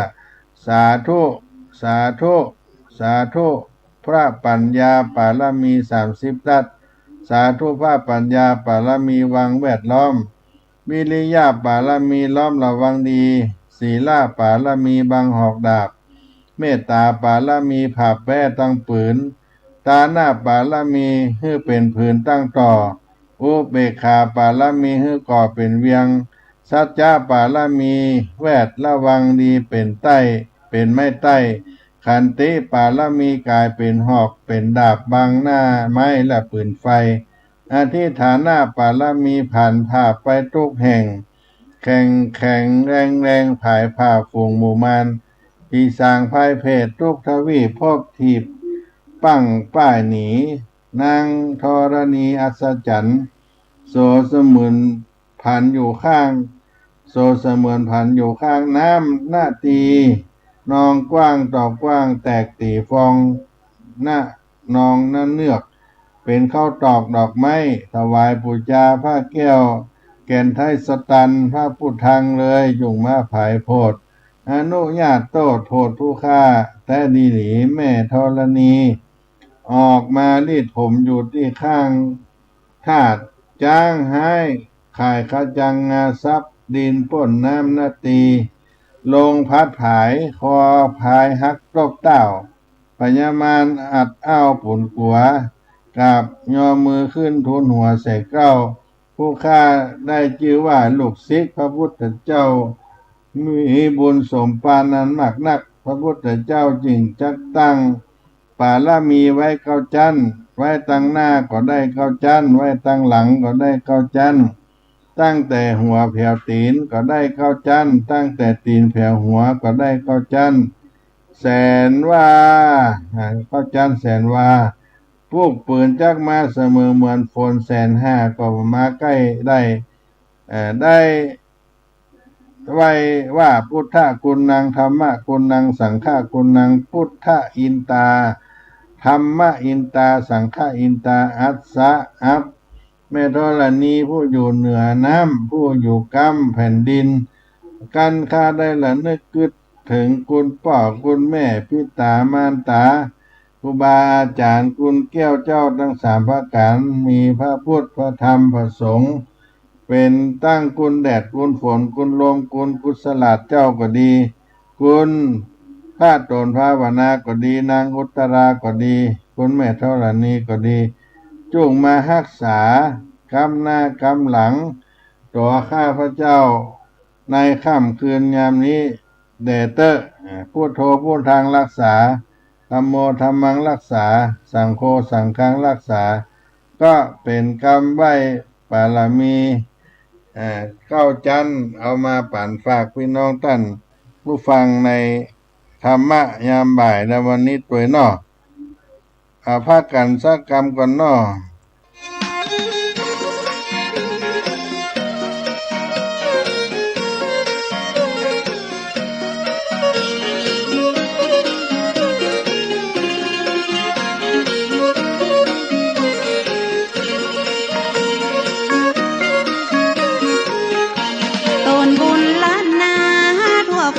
สรรเสริญเป็นห่มห่อเงินห่อทองแผ่กว้างผู้บาสีวิจัยเป็นพระผู้สร้างเป็นที่ข่าวขานเล่าสืบกันมาท่านเป็นตนบุญเป็นตนเมตตาสร้างวัดสร้างวาอารามใหญ่กว้างสินธรรมประเสริฐเลิศล้ำแต่ก่อนบ้านเฮาปากันย่างเตียวตีมีข้าฝุ่นข้าดินตุกยากอยากกันตู้เย็นทีวียังบ่มีเข้าบ้านถนนหนทางบ่ได้ลาดยางบ่ต้อยดอยสุเทพลมพัดซอยซอยเป็นตาเป็นดอยลัดตามหอยห้อมหอยเป็นหมอกเป็นเมยปัดเจยจุ่มหนึ่งแถว4-5 ชั่วโมงกว่าจะขึ้นไปถึงเหงื่อออกไหลซึ้งก็เหม็นผ้าเหม็นเสื้ออิดอ่อนกลางขายังเป็นเมื่อป้าเขาคุ้มคือเป็นห่มบางเก่าเดี่ยวดงเรียบเลาะหาหินปูนเขากว่าตีหมู่เฮาอยากขึ้นไปใดครูบาสีวิจัยต้านห่วงใยเจนลำหลวงศรีประกาศและกราบนมัสการนิมนต์ครูบาสินธรรมขอมาย่อยกึศสร้างว่าจะปักเสาไฟขึ้นไปแบบนั้นครูบาสินธรรมบ่ได้หับปากหับกลางครูบาบอกเธอหูเหตุการณ์ต้องสร้างหนทางขึ้นไปถึงจะได้ถึงจะปักเสาไฟขึ้นไปง่าย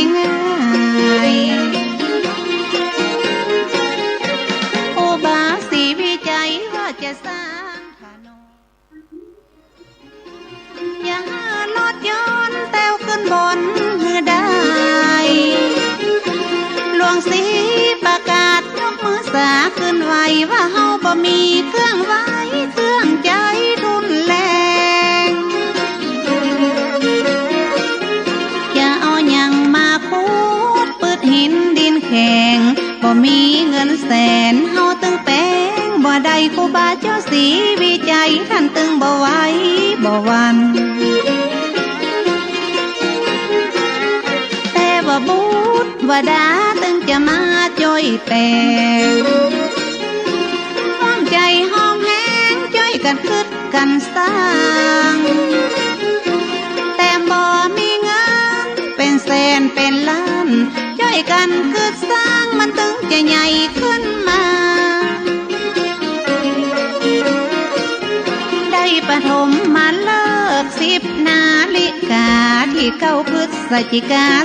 2477แม่นมันครูบาได้เป็นประธานพุทธแถวทางเริ่มเก่าเอาขอบกมาจอกขุดดินถนนลูกศิษย์ลูกย้อมต้อยตามครูบาเจ้า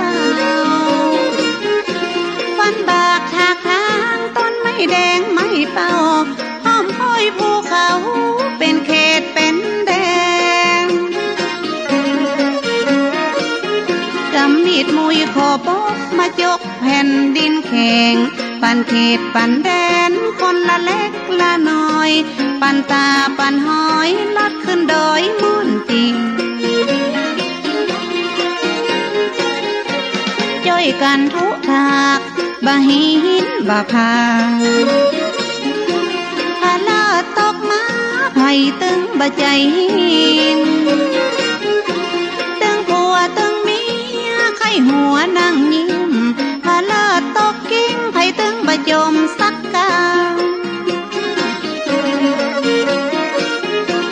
คนที่มาจ้อยสร้างบุญต้อยกันบ่หวังเงินหวังคำปิกจอมปิกบานหวังกุศลผลนำสุขบานแต่ลัง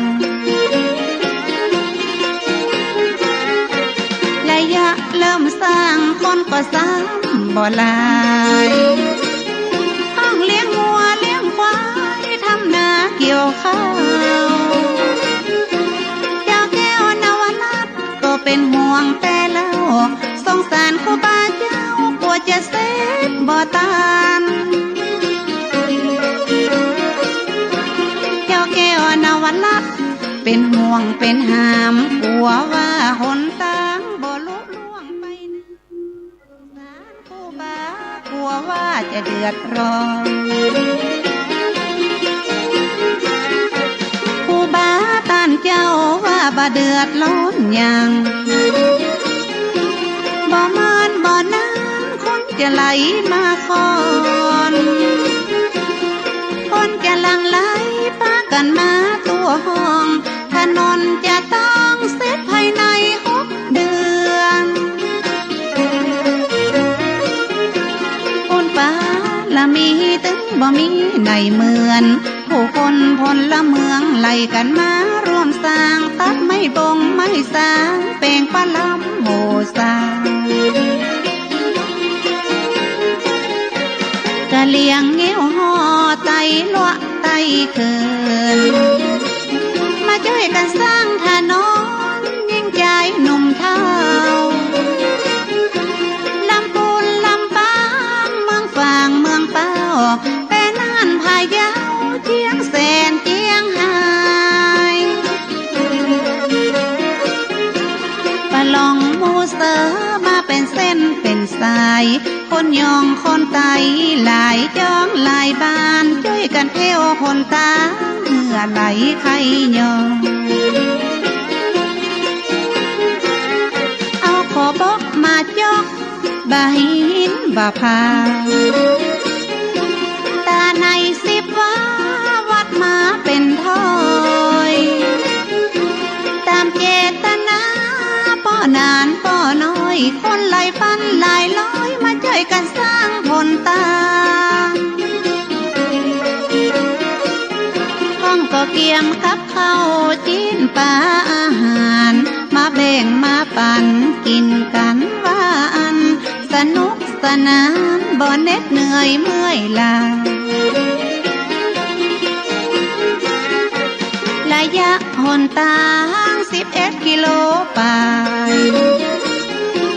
ผู้บาสีวิจัยบอกว่าภัยตั้งหน้าได้เป็นประธานขุดดินทางหญ้าลอนแลมแหมป่าได้เป็น5-6 เดือนผู้บาตันเจ้าจะมีในเหมือนส่องแสงลองเรืองทั่วเมืองทั่วบ้านเป็นแสงน้ำตาเหมือนตะวันส่องฟ้าผู้บาเป็นประธานคือสร้างถนนลูกศิษย์ลูกน้องเพราะเต็มตาเต็มหน้าเหมือนพระองค์อีเมตตาทรงเทวดามาเกิดเมืองคนแต่บ่บูดวดามาช่วยสร้างถนน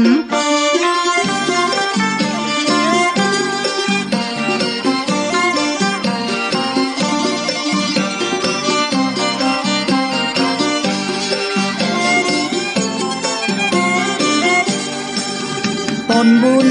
แห่งล้านนาไทยครูบาเจ้าศรีวิจัยลูกขอไว้กับ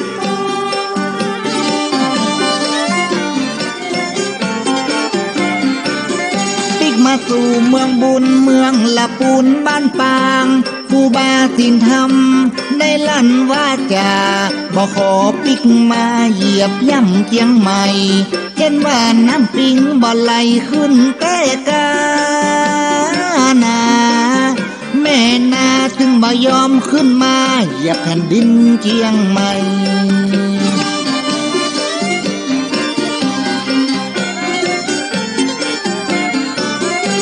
ศรัทธาเจียงใหม่ได้ไปนิมนต์ขอท่านมาสร้างวัดที่ข้างเอาไว้ครูบาปฏิเสธตึงบ่ยอมไปจะจำเอาไว้จุดมรณภาพเมือง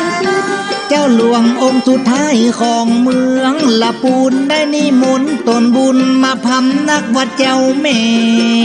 ได้ไปพักวัดยามมาเตวีสะพานข้ามนาทีไปสร้างเป็นครั้งสุดท้าย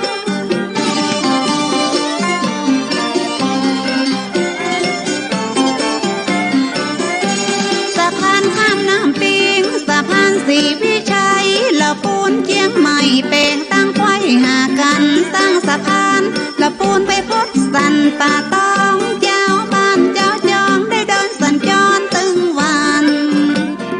กรรมเจ้าท่านกรรมตอนนั้นครูบาสินธรรมก็เกิดอาการอาภาษ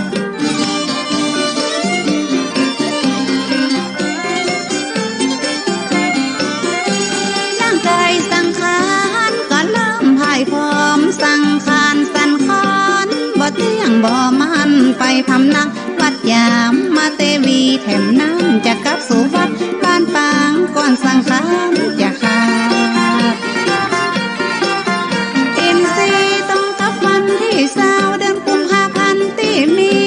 ครูบาตนดีได้มรณภาพวันมรณภาพเกิดอภินิหารมีเสียงครวญครางฝนตกฟ้า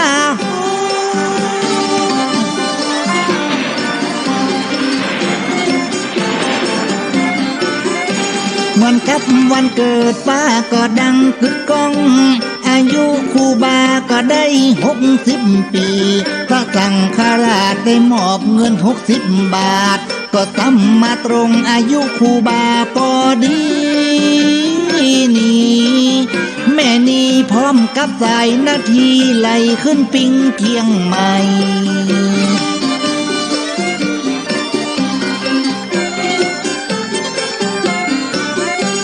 พอเปิ้นได้สร้างเขื่อนภูมิพลตมดังวาจา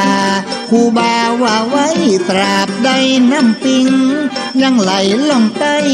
ครูบาตึงบ่ไปเหยียบเมืองเชียงใหม่นั้นพิทบเก็บไว้รวมกันถึง7 ปีวัดจามเทวีเป็นเมืองเจ้าแม่ ละราชทานพังศพครูบาเจ้าศรีวิชัยคนทั่วล้านนาไทยปากันไว้กราบน้อง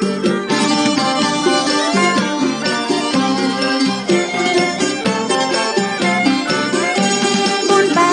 รมีดังไปตัวห้องเจ้าพี่เจ้าน้องแซ่ซ่องสรรเสริญบำเพ็ญกุศลไว้ที่วัดกูพุทธวัดยามเทวี15 วัน 15 คืนยืนเจ้าแม่ยืนครูบาตนบุญไปสู่นิพพานจันยอ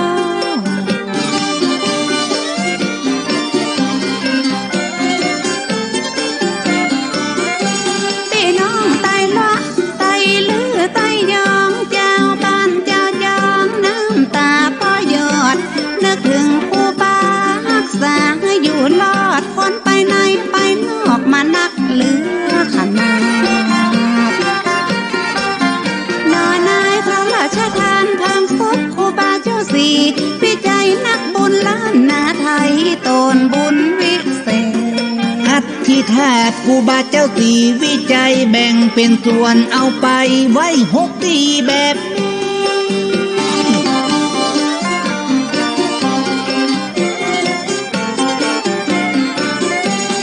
ส่วนที่1บรรจุอัฐิอย่างไว้วัดจามเทวีละปุ้นเหมือนกัน ส่วนที่2บรรจุที่วัดสวนดอกจังหวัดเชียงใหม่สร้างไว้ก็จัดงามกรรมแม่กำส่วนที่3ลำปางพระแก้วดอนเต้าแหมตี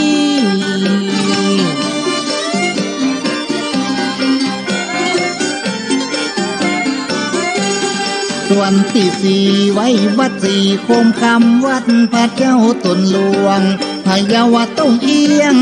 ส่วนที่5ถึงบ่พิษบ่เพี้ยนวัดพระธาตุเจ้าแห่เขตจังหวัดแปรแห่งก็อาทิส่วนที่6บรรจุไว้วัดบ้านปางที่ครูบาสินธรรมท่านได้กำเนิดประวัติของครูบาเจ้าศรีวิชัยถ้าผิดพลาดตัดใดลูกขอไว้กราบน้อง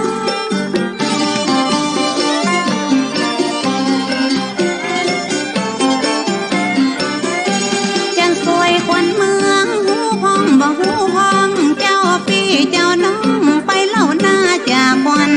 หนังสือไปล้านตำนานบาเก่าต่างคนก็ต่างเล่าอู้สืบเพื่อการฟังกรรมเจ้าแม่กรรมประวัติครูบาสินธรรมได้สืบกันมาจนควาย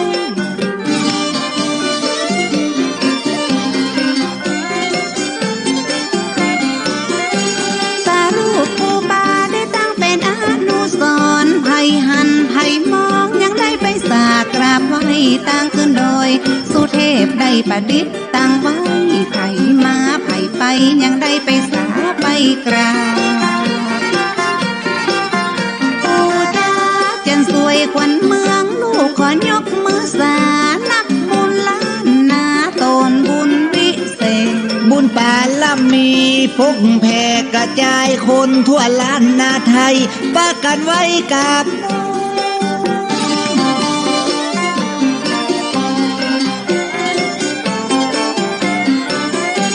บุญปาละมีขอให้ได้ปกป้องเจ้าพี่เจ้าน้องอย่าได้เจ็บเป็นอย่างตัวผมขวัญเมืองได้มาต่อมาจอยตึงใหญ่ตึงน้อยได้ปากันมาฟังกรรมมาก็เจ้าว่าแม่กรรมประวัติครูบาสินธรรมกลัวว่ากันบ่ถูก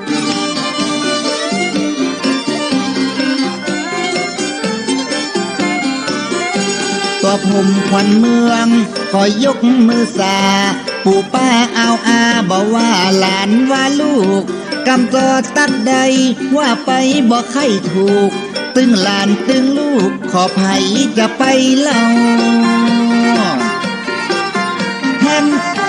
พ่อแม่พี่น้องคนใดเคยหูเคยฟังประวัติครูบาถิ่นทำเฮือคือกันไปพอ ร่วมกันอนุรักษ์ย่อยกันรักษาซอปืนบ้านล้านนาสืบกันเอาไว้ ก็ได้มาถึงท้ายสุดรายการเวลาพิเศษวันนี้เสียงธรรมวัดสลีโสดาพระอารามหลวงโดยอัตมาภาพท่านพระครูปัญญาสังฆการ หรือท่านพระครูพรหมินทร์มาดำเนินรายการขอบคุณศรัทธาตายกทั้งหลายขอขอบพระคุณกราบขอบพระคุณขอบคุณอนุโมทนาพระมหาเถรานุเถระและศรัทธาญาติโยมทั้งหลายอนุโมทนาทานบุญในวันนี้ในนามของวัดสลีโสดาพระอารามหลวงจังหวัดเชียงใหม่อนุสาวรีย์ครูบาเจ้าสลีวิจัยศรัทธาบ้านน้ำตกห้วยแก้วศรัทธาประจำวัดสลีโสดาที่ได้จัดงานลำลึก148 ปีวันเกิดครูบาเจ้าสลีวิจัย11 มิถุนายน 2569 วันนี้วันพฤหัสบดีเดือน9เหนือลง11 ค่ำเป็นมังกรมีโชคมีใจกับท่านทั้งหลายขอล่ำลารายการไว้เพียงเท่านี้ก่อนวิจัยเจ้านั้นเป็นตนบุญที่เฮาเคารพนับถือขอบุญบารมีปกปักรักษามหาเถราครูบาท่านพระใจญาจนะชื่อเจ้าดีหลีปาระมีเต้าภาพดาวโลกีหมู่มันหัวยีป้ายนีบีหน้าศีลาที่กูลมามองมนฟ้านามชื่อเลือจาตัวทิศเตจ้าปุญญาครูบาเลืองฤทธิ์จุ่งกกห่มต้องกายญาสัพพทุกอย่าได้เข้าหาสัพพะโลกาอย่ามาแปดป้อสิ่งบดีงามมันเหมือนมินติดหม้อก็จะได้มาต่อพี่น้องศรัทธาทั้งหลายยิงใจตรวจต้องอย่าได้มองศกต้องอันใดใจญาโจกจ้างทะทางลังไหลมีโจกมีใจเหมือนกันท่อนหน้าเหมือนกันเจ้าผู้เจ้าคนเนอสีวิจัยจนะมหาเถโลสัปปะลาโพนิรันตลังตามหังสังฆังสิลาสานามามิจัตตารโอธรรมาวัฏันติอายุวันโนสุขังปะลัง